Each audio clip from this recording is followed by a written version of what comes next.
ایک بار شادی کے بعد پہلی بار میکے آئی بیٹی جب واپس سسرال جانے لگی تو ماں باپ نے اسے بہت سے تحفے طوائف دیے، جس میں باپ نے بیٹی کو ایک اگربتی کا پیکٹ بھی دیا اور اس سے کہا کہ بیٹی تم جب بھی نماز پڑھو یا دعا کرو تو اس اگربتی کو ضرور جلا لینا۔ جیسے ہی وہ سسرال پہنچی تو ساس نے بہو کے گھر سے آئے تحفوں کو حسد بھری نگاہ سے دیکھا، اور جب اس کی نظر اگربتی کے پیکٹ پر پڑی تو من ہی من میں ہنسنے لگی کہ بھلا کون سا باپ اپنی بیٹی کو تحفے میں اگربتی کا پیکٹ دیتا ہے۔ صبح جب بیٹی نماز کے لیے اٹھی تو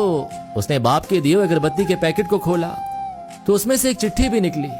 جس میں لکھا تھا کہ بیٹیا، یہ اگربتی خود تو جلتی ہے لیکن اپنی مہک سے پورے گھر کو مہکا دیتی ہے۔ ہو سکتا ہے تم کبھی اپنے شوہر سے روٹھ جاؤ یا کسی بات پر ساس سسر سے ناراض ہو جاؤ،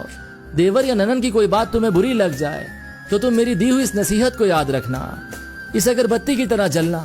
جیسے اگربتی خود جل کر اپنی مہک سے دوسروں کو تر و تازہ رکھتی ہے، ان کو سکون دیتی ہے، اسی طرح بیٹی تم بھی سہ جانا، اپنے سسرال کو مہکا سمجھ کر اپنے اچھے رویے اور خوش اخلاقی سے ان کے گھر کے سکون کی وجہ بن جانا۔ یہ پڑھ کر بیٹی پھوٹ پھوٹ کر رونے لگی تو اس کا شوہر اور ساس سسر بھی وہاں پہنچ گئے اور پوچھنے لگے کہ کیا ہوا، تو بہو نے وہ چٹھی اپنے شوہر کو دے دی۔ جب شوہر نے چٹھی کو پڑھا تو سب کی آنکھوں میں آنسو آ گئے۔ ساس نے اپنی بہو کو گلے سے لگا لیا اور اپنے بیٹے سے کہا کہ اس چٹھی کو فریم کرا لاؤ، یہ چٹھی کسی باپ کا اپنی بیٹی کو دیا ہوا انمول تحفہ ہے۔